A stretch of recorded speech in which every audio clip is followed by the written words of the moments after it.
Hello everyone, welcome to our channel Mathcool और मैं हूं कंचन मित्तल और हम पढ़ रहे हैं एब्स्ट्रैक्ट अलजेब्रा। तो इस लेक्चर में मैं डायहेड्रल ग्रुप्स की क्लास इक्वेशंस के बारे में बताऊंगी। मैं ऑलरेडी क्लास इक्वेशंस पे 3 लेक्चर बना चुकी हूं। अगर आप लोग इस टॉपिक में इंटरेस्टेड हैं तो आप लोग जाके उन लेक्चर्स को देख सकते हैं। मैं यहाँ पर उनका लिंक दे दूंगी, तब आपको, अगर आप वो वीडियोस देखते हैं तो आपको ये जो लेक्चर है ये अच्छे से समझ में आएगा। तो चलिए स्टार्ट करते हैं। तो सबसे पहले लिख लेते हैं कि देखो डायहेड्रल ग्रुप होता क्या है। देखो डीएन, ठीक है, इसको हम इस तरह नोट करते हैं। अगर मुझे कोई भी ऑर्डर देखना है तो उसका क्या होता है, ऑर्डर 2n होता है। तो ये क्या होता है, 2 एलिमेंट से जनरेट होता है। अब मैं डायहेड्रल ग्रुप है इसके बारे में भी मैं काफी अच्छे से एक्सप्लेन कर चुकी हूँ। इसका पूरा कंस्ट्रक्शन मैंने डिफाइन करा है, हर एलिमेंट का ऑर्डर, ये क्या होता है क्या नहीं होता है। तो आप लोग ग्रुप थ्योरी की प्लेलिस्ट में जाइए और जाके देखिए। तो ये है 2 एलिमेंट से जनरेट होता है। अब ये जो एलिमेंट होता है ये मैं बता दूं, इसे मैं रोटेशन बोलते हैं और इसे रिफ्लेक्शन बोलते हैं। तो एक भी कोई भी सिमेट्रिक फिगर होती है उसके करस्पॉन्डिंग ये होता है। तो इसमें एलिमेंट्स क्या क्या होते हैं, identity A square up to a raise to power n-1। फिर क्या होता है, b होता है, ए बी होता है, ए स्क्वायर बी होता है up to a raise to power n-1 b। अच्छा, ये तो एक चीज होती है। अब मैं इसको रब कर रही हूँ, इसमें एलिमेंट्स तो ठीक है, लेकिन इन एलिमेंट्स के बीच में यानी कि रोटेशन और रिफ्लेक्शन के बीच में एक पर्टिकुलर रिलेशन होता है। वो रिलेशन क्या होता है, A K B is equals to B A raise to power n-k। अब आप देखो ए की जो k की पावर है वो कहाँ से कहाँ तक जा सकते हैं, आपको समझ में आ रहा होगा। यहाँ पे 0 less than equals to k less than equals to n-1, क्योंकि जैसे ही a की पावर n हो जाएगी, यहाँ पे जो a की पावर n है वो आइडेंटिटी है, क्योंकि जो रोटेशन का ऑर्डर है वो ये है। और यहाँ पे अगर मैं बात करूं, यहाँ पे आप ऐसे भी लिख सकते हैं, but B square is identity. तो यहाँ पे ये इस तरीके के एलिमेंट से जनरेटेड है। अब एक इंपॉर्टेंट चीज मैं यहाँ पे बताना चाहूंगी इसके सेंटर के बारे में। अगर मैंने यहाँ पे ऑलरेडी प्रूफ भी कर चुकी हूँ कि जो सेंटर होता है ना डीएन का, वो डिपेंड करता है इस नंबर पे n। अगर देखिए n जो ऑड है, ठीक है, तो क्या होता है, इसके सेंटर का जो सेट होता है आइडेंटिटी होता है और रोटेशन होता है इस टाइप का, a raise to power n/2 आ जाएगा। सॉरी, ये n इवन के लिए है, जब n इवन होगा, ठीक है, क्योंकि n इवन होगा तभी तो हम उसको जो है n को 2 से डिवाइड कर सकते हैं, ठीक है। ये हो गया n इवन के लिए। अब बात आती है n ऑड पे। अगर n ऑड है तो इसमें सिर्फ एक ही एलिमेंट होगा, वो है आइडेंटिटी। तो सिमिलरली अगर मैं इस केस में order of center of DN की बात करूं तो इसका ऑर्डर 2 होगा अगर n इवन है, ठीक है, और 1 होगा अगर n ऑड है। अच्छा, तो इतना समझ में आ गया, यानी कि हमें ये पता चलेगा कि क्लास इक्वेशन का पहला, जैसे लिखते हैं, पहला स्टेप क्या होता है, पहला स्टेप होता है कि सेंटर के एलिमेंट्स को देखना। अब जैसे ही सेंटर के एलिमेंट्स देख लिए, यहाँ पे 1 है, यानी कि अगर मैं क्लास इक्वेशन लिखती हूँ तो यहाँ पे 1 + 1 2 टाइम्स आएगा अगर n क्या है, इवन है, और यहाँ पे 1 एक बार आएगा प्लस समथिंग, यहाँ पे प्लस समथिंग अगर n ऑड है। ये चीज मैं अच्छे से एक्सप्लेन करूंगी। अभी हम क्या करते हैं, सेंटर एलिमेंट्स की बात हो गई। अब हम करते हैं कि जो एलिमेंट सेंटर में नहीं है उनकी जो क्लास है उसकी कार्डिनैलिटी क्या होगी और कौन कौन से एलिमेंट्स कौन कौन सी क्लासेस में आएंगे। तो देखिए, सबसे पहले स्टार्ट करने से पहले मैं क्या करूंगी कि जो रोटेशन है ना उसके एलिमेंट्स की क्या कहते हैं, क्लास इक्वेशन कह रही हूँ, कॉन्जुगेसी क्लास निकालती हूँ और उसकी कार्डिनैलिटी क्या है वो देखते हैं। तो सबसे पहले मैं किसकी निकालूंगी, कॉन्जुगेसी क्लास।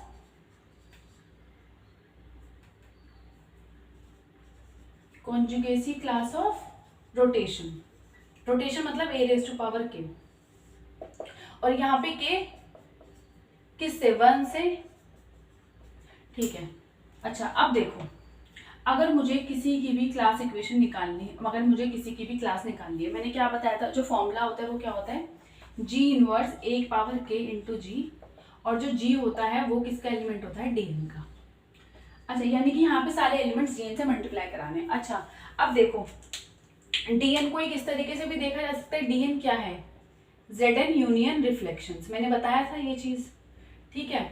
अच्छा, तो अब मैं क्या करूंगी, पहले मैं क्या कहती हूँ कि मैं सारे क्या कहते हैं रोटेशन से मल्टीप्लाई करूंगी। तो रोटेशन मैंने लिए a raise to power -m, a के a raise to power m। अब देखो जो m है वो कहाँ से कहाँ वेरी करेगा, m 0 से लेकर n-1 तक वेरी करेगा। आप इसके एलिमेंट्स देखिए ठीक है, या फिर ऐसा करते हैं, मैं यहाँ पर dn दोबारा से लिख देती हूँ ताकि आप लोगों को कोई कंफ्यूजन ना हो। तो मैं यहाँ पे dn लिख रही हूँ, identity a square up to a raise to power n-1, b a square b up to, और इनके बीच में रिलेशन क्या है, वो है a raise to power k b is equals to b a raise to power n-k। अब आप इसको ध्यान रखना और हम इसका यूज करते चलेंगे, ठीक है। अच्छा, तो अब जैसे ही मैंने इसको लिखा है, मैंने यहाँ पे रोटेशन ले ली है, अब मैं क्या करूँगी, रिफ्लेक्शन ले लूंगी। तो रिफ्लेक्शन हमारी कैसे दिखेंगी, a raise to power m, लेकिन b आ जाएगा यहाँ पे, है ना। तो ये मेरी रिफ्लेक्शन हो गई a raise to power k, और यहाँ पे am b। अब सिमिलरली यहाँ पर भी जो m है वो कहाँ से कहाँ वेरी करेगा। तो देखो अब मैंने सारे एलिमेंट्स मल्टीप्लाई करा दिए। देखो ये जो पहला सेट है इसमें मैंने सारे रोटेशंस ले लिए, और इस सेट में मैंने क्या लिए, सारे रिफ्लेक्शंस ले लिए। अब देखो यहाँ पे ध्यान से देखना, सब लोग ध्यान दो। अब ये है, ये सारी पावर्स क्या है, ए की पावर्स है, तो सारी ए की पावर्स कम्यूट करेंगे। अगर आप इसको डायरेक्ट लिखो, ये क्या आएगा, -m + k + m, और 0 m से लेके n-1 तक वेरी करेगा, यूनियन। अब देखो इसको, देखो इसका इनवर्स लेंगे तो क्या आएगा, b inverse a power -m। देखो यहाँ पे ध्यान दो, अगर मेरे को किसी भी एलिमेंट का ऐसे इनवर्स लिखना होता है वो क्या होता है, b इनवर्स। फॉर सपोज कोई जनरल एलिमेंट है x y, तो अगर मैं उसका इनवर्स निकालती हूँ वो क्या होता है, y इनवर्स x इनवर्स। तो यहाँ पर भी हम वही चीज लगा रहे हैं, इसलिए मैं इसको रब करके लिखती हूँ। अच्छा अब ये देखो, अब इसका इनवर्स निकाला, ये आ गया, फिर क्या है, a power k a m b, और यहाँ पे फिर से वही m की जहां से वेरी कर। अब ये देखो, इसको देखो, ये सेट किससे कंसिस्ट है, देखो ये m ये m से कैंसिल हो जाएगा, यानी कि a raise to power k बचेगा, और m का यहाँ पे कोई रोल नहीं बचेगा। यानी कि अगर मैं रोटेशन से मल्टीप्लाई कराती हूँ तो वो खुद क्या आ जाएगा, खुद वही एलिमेंट आ जाएगा जिससे हमने स्टार्ट करा था। अब बात बचती है इसकी। अब देखो मैं इसको यहाँ पे अलग से सॉल्व करवा रही हूँ, ये देखो,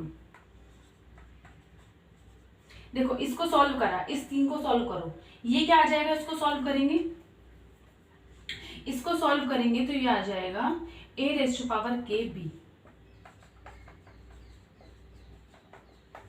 ठीक है। अब अच्छा, अब a k पावर b, ये क्या होता है, a k पावर b क्या होता है, यहां से देखो जो रिलेशन लगा दो, हाँ a k पावर b क्या हो जाएगा, b a raise to power n-k। अच्छा अब यहाँ पे देखो, जब मैंने यहाँ पे ऐसे लिख दिया, ये ध्यान देने वाली चीज है कि यहाँ पे m की कोई भी टर्म नहीं है, यानी कि यहाँ पे m का कोई रोल नहीं है, तो सिर्फ ये इसके इक्वल हो गया। सिमिलरली अगर आप यहाँ पे बात करो ना, यहाँ पर भी m का कोई रोल नहीं है, तो ये आ गया। अब देखो b inverse b means b square, क्यों, क्योंकि b का ऑर्डर क्या है, 2 है। मैंने बताया था जिस भी एलिमेंट का ऑर्डर 2 होता है वो क्या हो जाता है, b equals to b inverse, तो सेल्फ इनवर्स होता है। तो ये क्या हो जाएगा, b स्क्वायर, तो b स्क्वायर यहाँ पे आइडेंटिटी आ जाएगा। तो अगर आपको यहाँ पे ये सेट देखना है ना, तो ये 2 एलिमेंट्स का सेट है, ठीक है। यानी कि अगर मुझे किसी भी रोटेशन की क्लास के एलिमेंट्स को देखना है ना, कि किसी भी रोटेशन की क्लास में सिर्फ 2 एलिमेंट्स आएंगे, वो खुद आएगा, और क्या आएगा, a raise to power n-k। तो ये बहुत चीज इंपॉर्टेंट है, ठीक है। अब मैं यहाँ पर इसको, ये आप लोग ध्यान रखना, अब मैं रफ करके यहाँ पे सिर्फ इसके एलिमेंट्स लिख रही हूँ, ठीक है। It means this is exactly equals to a k power.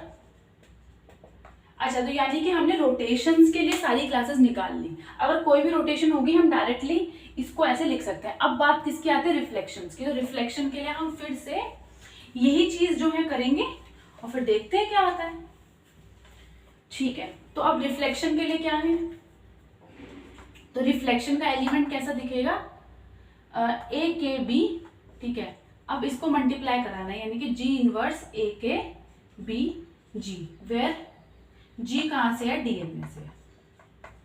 अच्छा अब इसे लिखो। अब फिर से जैसे मैंने क्या किया था, पहले मैं क्या ले लूंगी, g को पहले मैं ले लूंगी रोटेशन, और फिर ले लूंगी रिफ्लेक्शन। तो रोटेशन अगर मैंने लिया तो ये आ गया a raise to power -m, a k b a raise to power -m, और फिर से m कहां से वेरी कर रहा है,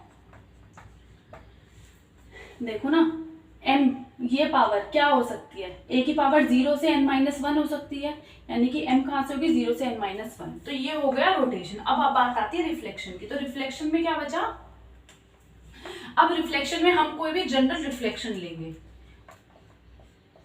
ठीक है। g को अब हम रिफ्लेक्शन लेंगे a के b और फिर आया हाँ a m b, और यहाँ पर फिर से m 0 से n-1 के बीच में वेरी हो जाएगा।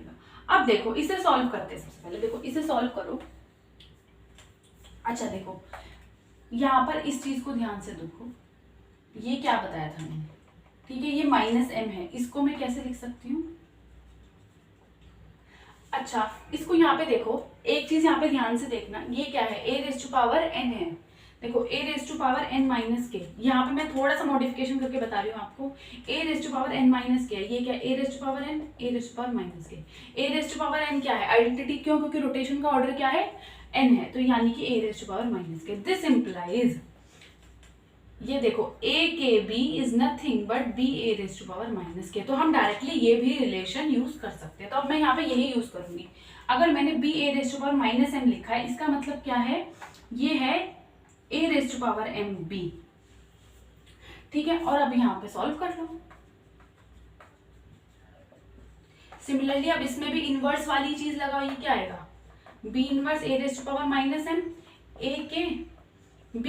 अब देखो फिर से हम देखो इसको चाहे तो इसको सॉल्व कर लो, ठीक है, ये क्या आ जाएगा b,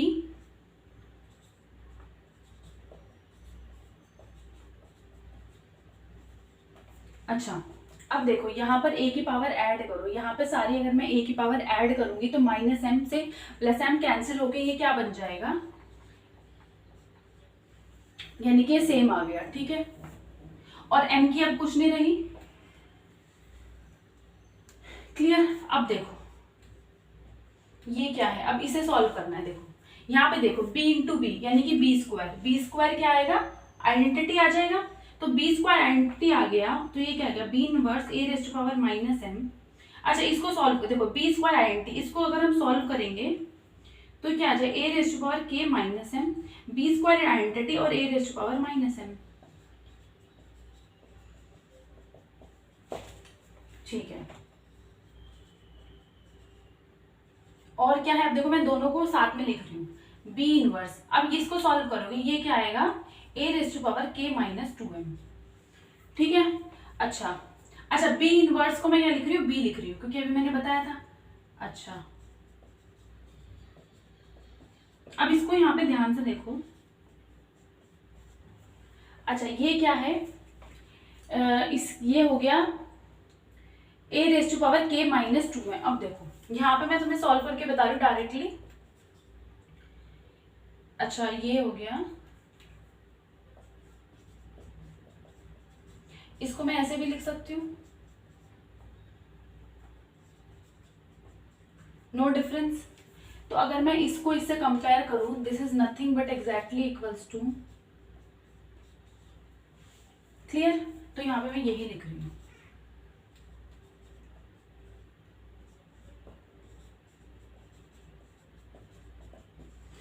ये मैंने क्यों लिखा, क्योंकि देखो ये भी सही था, इसमें कोई अलग बात नहीं है, लेकिन क्योंकि मैं इसको रिफ्लेक्शन की तरह लिखना चाहती हूँ और मैंने रिफ्लेक्शंस को कैसे लिखा है, b यानी कि जो मैंने a का मल्टीप्लीकेशन किया है वो लेफ्ट से किया है, इसलिए मैं इसको ऐसे लिखना चाह रही हूँ।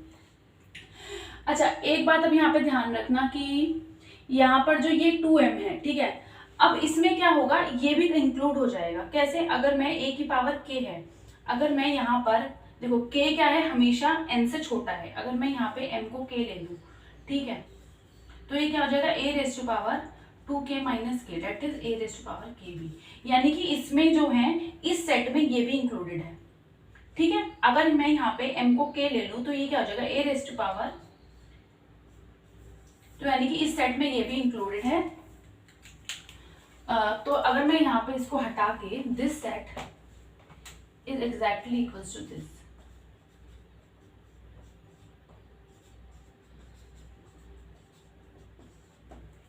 तो यानी कि अगर मैं यहाँ पे रिफ्लेक्शन की क्लास के बारे में बात करूँ तो ये आ गई। तो अब डायरेक्टली हम यहाँ पे लिख सकते हैं that this class is nothing but equals to this.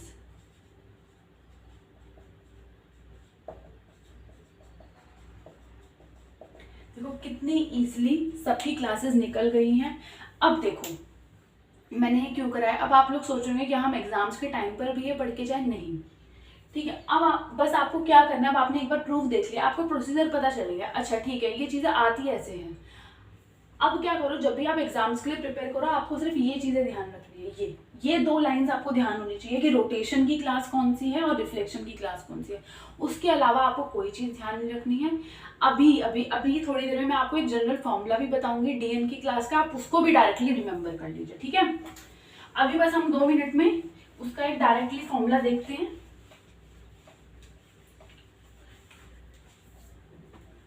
अब मैं इसी चीज को एग्जाम्पल के तौर पे लेती हूँ।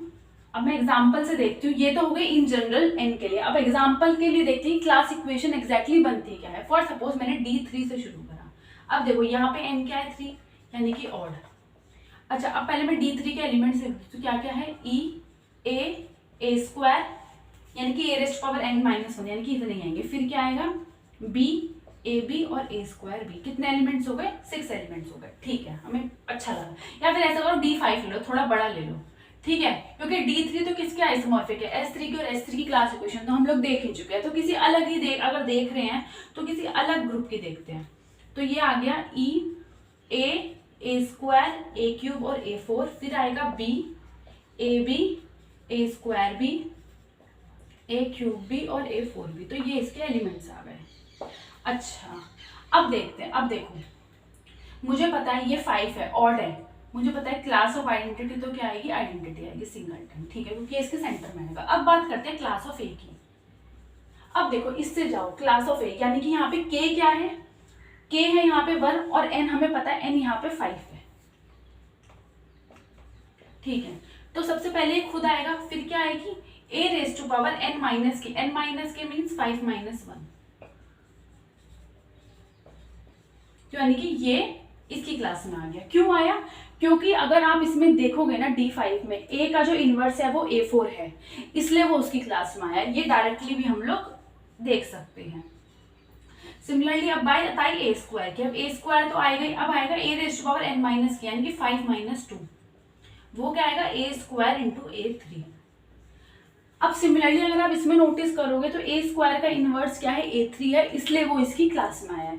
तो यानी कि हमारे पास रोटेशन सारी कवर हो गई। अब बात आती है हमारे पास रिफ्लेक्शन की। तो रिफ्लेक्शन पहले b से शुरू करते हैं। फॉर्मूला क्या कहता है, a⁻2m माइनस k क्या है यहाँ पे, देखो a की पावर k यानी कि a की पावर 0 है, यानी कि k तो 0 हो गया, यहाँ पे आ गया b और m से 4 तक चलेगा। तो देखो क्या क्या एलिमेंट है। अगर मैंने m को 0 लिया तो b आ गया, अगर मैंने m को 1 लिया a स्क्वायर b, m को 2 लिया तो a4b। अब देखो अब नोटिस करने वाली बात है, जैसे मैंने m को 3 लिया a6b और जैसे मैंने m को 4 लिया a8b। लेकिन अब आपको होगा कि a⁻6 भी तो आ ही नहीं रहा, मतलब है ही नहीं हमारे D5 में। सिमिलरली a⁻8 भी है, भाई थोड़ा सॉल्व करना पड़ेगा, मेहनत करो। a स्क्वायर भी a4 भी, ये तो है।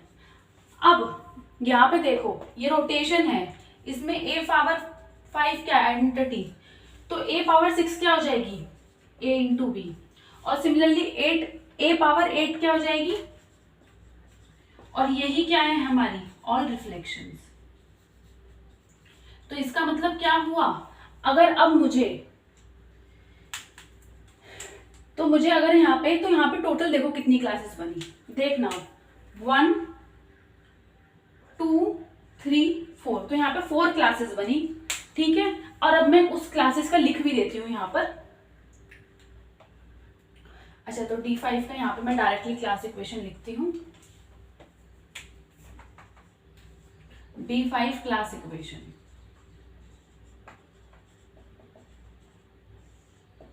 देखो क्या क्या बनी, एक आइडेंटिटी के थ्रू उसकी कार्डिनैलिटी 1 है, इसके थ्रू इसकी कार्डिनैलिटी 2 है, सिमिलरली इस रोटेशन के थ्रू इसकी कार्डिनैलिटी 2 है, और यहाँ पे इसमें कितने हैं 1 2 3 4 5 एलिमेंट्स।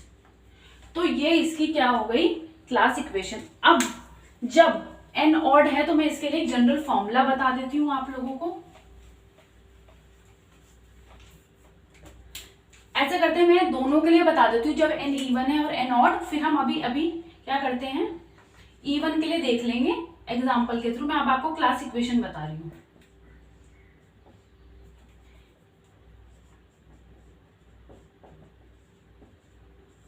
देखो,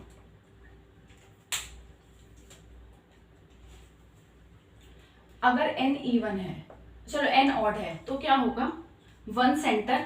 अब देखो जो 2 to 2 है, अभी हमने देखा था जो 2 आई थी वो किसके थ्रू आई थी, रोटेशन के लिए, और जो n आया था ये 5, तो ये होगा 1 प्लस कितने टाइम्स होगा, n माइनस 1/2 टाइम्स। देखो चेक भी कर सकते हो, अगर आपको D5 के लिए चेक करना है, अगर n मेरा 5 है यानी कि 5 माइनस 1/2, तो क्या आएगा, 2 आएगा, यानी कि 2 कितनी टाइम्स आना चाहिए, 2 टाइम्स, तो यहाँ पे 2 टाइम्स आ रहा है। इट मीन्स आप लोग समझ जाओ, ये जो n है ना, अगर n ऑड है तो n किसकी क्लास के करस्पॉन्डिंग है, रिफ्लेक्शन की क्लास के करस्पॉन्डिंग, और जो 2 to 2 है ये किसकी क्लास के करस्पॉन्डिंग है, टू एवरी रोटेशन। ठीक है, तो ये तो हो गया n इवन के लिए। अब बात करते हैं हम व्हेन n इज इवन, जो पहला वाला है वो ऑड के लिए, मैंने गलती से बोल दिया था। अब देखो इसमें भी क्या होगा, 1 आएगा, क्योंकि सेंटर में तो, अब देखो इसके सेंटर में जब n इवन है तो सेंटर में 2 एलिमेंट है, यहाँ पे क्या आएगा 1 + 1। अब इसमें क्या होगा, अभी हम एग्जांपल के थ्रू देखेंगे कि जो रिफ्लेक्शंस होंगी ना वो सारी एक क्लास में नहीं आएंगी, रिफ्लेक्शंस क्या होंगी, 2 क्लास में डिस्ट्रीब्यूट हो जाएंगी, तो n/2 + n/2। और क्या होगा, अब जो 2 to 2 है ना, ये आएगा n माइनस 2/2 टाइम्स, और ये कब होगा, जब n इवन है। तो आई होप कि आप लोगों को ये चीज समझ में आ गई होगी, क्लास इक्वेशन एग्जैक्टली आएगी क्या। ठीक है, अब हमने देखो अभी ऑड के लिए तो हमने प्रूफ करके देख लिया कि हाँ यही आ रही है। अब मैं क्या करती हूँ, एक बार आपको इवन का भी एग्जाम्पल के थ्रू बता दो, ताकि आप लोग भी थोड़ा कन्विंस्ड फील करो कि हाँ जो मैंने लिखा है वो करेक्ट है। तो आप ध्यान रखना, 1 1 2 टाइम्स, n/2 और 2 to 2 n माइनस 2/2 टाइम्स। ठीक है, अब मैं आपको लोगों को बताती हूँ कि इसमें कैसे होगा। अगर मैं किसकी लिखती हूँ, D6 की लिखती हूँ, D8 की ले लेते हैं, चलो चलो D6 ही ले लेते हैं, क्योंकि D8 काफी बड़ा हो जाएगा।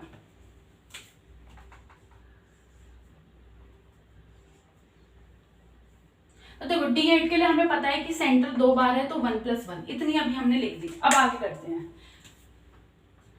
D8 के एलिमेंट्स लिख लो, सॉरी D6 कर रहे थे ना हम, हाँ D6 के elements E, A, A² A³ A4 और A5 तक आएगा, फिर आएगा B, AB A²B A³ A4B और A5B।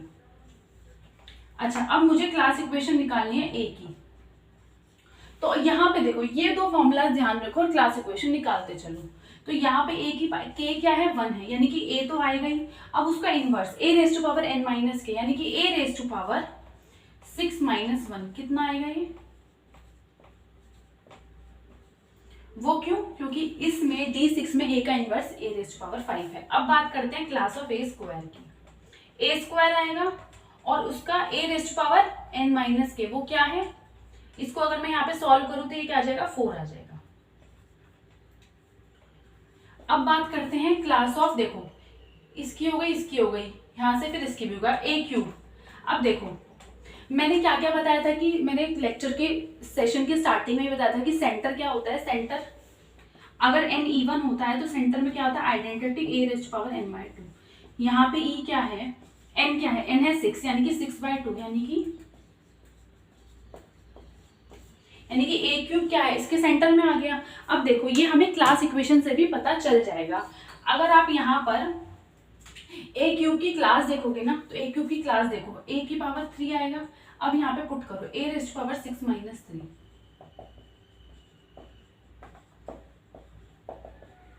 तो यहाँ से भी आप लोग देख सकते हो कि यहाँ से भी जो a³ की क्लास आएगी वो यही आएगी। यानी कि अगर आप देखो तो रोटेशन के थ्रू कितनी बनी, एक ये बनी, देखो आइडेंटिटी के थ्रू ये 1 आ गई, फिर ये a³ आ गई। अब देखो a के थ्रू कितनी बनी, एक ये बन गई और एक ये बन गई। या फिर इसको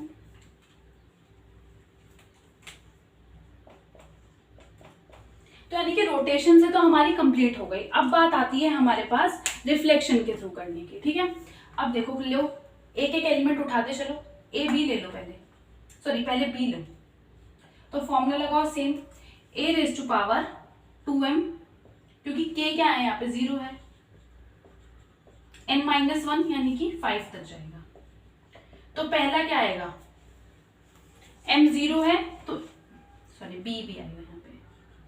हाँ, अब अगर m 0 ले लिया तो b आ गया, m 2 लिया तो a स्क्वायर b, यानी कि इवन मल्टीपल्स में जाएंगे, a square b, a 4 b, a 6 b, a 8 b और a 10 b। अब देखो, अब फिर से जैसे हमने लास्ट में करा था, देखो b भी है, a स्क्वायर भी है और a 4 भी है, लेकिन अब a 6 नहीं है। अब आप यहाँ पे देखो ये d6 है, यानी कि यहाँ पर जो a का ऑर्डर है वो 6 है, यानी कि a रेस्ट पावर 6 क्या आएगा, आइडेंटिटी आएगा, यानी कि b आ गया। ये तो फिर से रिपीट हो गया, यानी कि हम इसे नहीं लिख रहे। अब a रेस्ट पावर 8 है, तो a रेस्ट पावर 8 क्या होगा, a स्क्वायर, यानी कि ये एलिमेंट क्या है, a स्क्वायर b, वो भी इसमें आ गया। सिमिलरली अगर आप a रेस्ट पावर 10b को देखोगे तो a रेस्ट पावर 10 क्या आ जाएगा, a रेस्ट पावर 4, और वो यहाँ पर भी है, यानी कि b की क्लास में सिर्फ इतने ही आएंगे।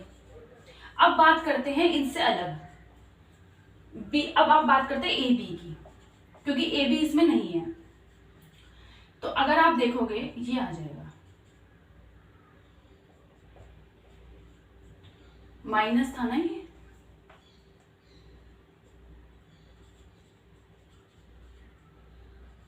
अब फिर से लिखते चलो इसमें। तो a इनवर्स अगर मैं यहाँ पे देखूँ ना, a inverse b is nothing but, अच्छा a इनवर्स, अच्छा a का इनवर्स क्या है, यहाँ पे a का इनवर्स है a5, तो this is exactly equals to a, ठीक है। तो अगर मैं यहाँ पे पहला एलिमेंट लिखूँ a इनवर्स b, ठीक है मैंने लिख दिया, कोई प्रॉब्लम नहीं है। अब मैं m को 1 लूंगी, m को 1 लूंगी तो क्या आएगा, a b, फिर मैं क्या लूंगी, m को 2 लूंगी तो क्या हो जाएगा, 2 to the 4 -1, यानी कि a क्यूब b। अब देखो, अब मैं m को 2 ले लिया, अब m को 3 लो तो क्या आ जाएगा, 3 to the 6 -5, यानी कि a raise to power 5b। अब देखो इसके बाद से क्या होंगे, अब देखो ये क्या है, अगर आप इसको देखना चाहो, a इनवर्स मैंने बताया a5b, ab और a क्यूब b। अब अगर आप इसके यहाँ पे आगे एलिमेंट लिखोगे ना, m को अगर आप क्या लिखो, 3 लिखो, 4 लिखो, 5 लिखो, तो सारे एलिमेंट्स फिर से रिपीट होंगे, तो इसलिए यहाँ पर यही एलिमेंट आएंगे। और वैसे भी अगर आप देखो रोटेशन के सारे एलिमेंट कवर हो गए, रिफ्लेक्शन में देखो b a square b a 4b, यानी कि सारी इवन पावर कवर हो गई, b a square b a 4b, तो यानी कि बची कौन सी रिफ्लेक्शन में, ऑड पावर a b इसमें आ गया, a क्यूब b, देखो a क्यूब b भी इसमें आ गया, और a 5b, यानी कि इसके अलावा तो और कोई क्लास बची ही नहीं। तो अगर आप यहाँ पे ध्यान से देखो, जब मेरा n ऑड था, ठीक है, जब मैंने D5 का एग्जांपल लिया तब रिफ्लेक्शन के करस्पॉन्डिंग मेरी एक ही क्लास थी, तो तब n आया था। अगर आप एक बार रिपीट देखोगे तो जब मैंने क्लास इक्वेशन ऑफ dn लिखती हूँ तो क्या आता है, 1 + n आता है, तो वो रिफ्लेक्शन के करस्पॉन्डिंग होता है। लेकिन जैसे ही मैंने n को 6 लिया, यानी कि इवन लिया, तो यहाँ पर जो क्लास इक्वेशन है विद करस्पॉन्डिंग टू रिफ्लेक्शन, वो 2 पार्ट में बट जाती है, एक इसके, तो यानी कि यहाँ पे +3 दैट्स वाई जब मैंने n इवन के लिए लिखा था ना डायहेड्रल ग्रुप की क्लास इक्वेशन, तो मैंने क्या लिखा था, n/2 + n/2, यानी कि n/2 एक n/2 हो गई आधी रिफ्लेक्शंस के लिए, और एक n/2 हो गई आधी रिफ्लेक्शंस के लिए, और ये जो 2 थे वो तो सारे किसके करस्पॉन्डिंग थे, रोटेशन के थ्रू थे। तो यहाँ पर मैं क्या कहते हैं, क्लास इक्वेशन फॉर dn खत्म करती हूँ।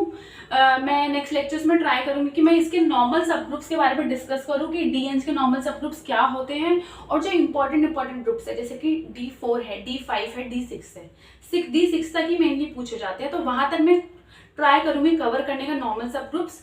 हाँ, और नेक्स्ट लेक्चर में मे बी और in the coming lectures I will do the class equation for SN which is very very important.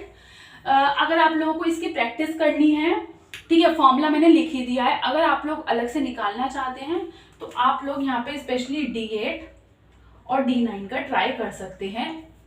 आप लोगों की अच्छी प्रैक्टिस हो जाएगी और आपको फॉर्मूलेज याद भी हो जाएंगे। तो अगर आप लोगों को ये हमारे लेक्चर पसंद आया हो तो आप हमारे चैनल को प्लीज़ सब्सक्राइब कर दीजिए, और जिनको डायहेड्रल ग्रुप्स या फिर उससे रिलेटेड क्लास इक्वेशन पढ़ने में इंटरेस्ट है, आप लोग उनके साथ अपनी हमारी ये वीडियो शेयर भी कर सकते हैं।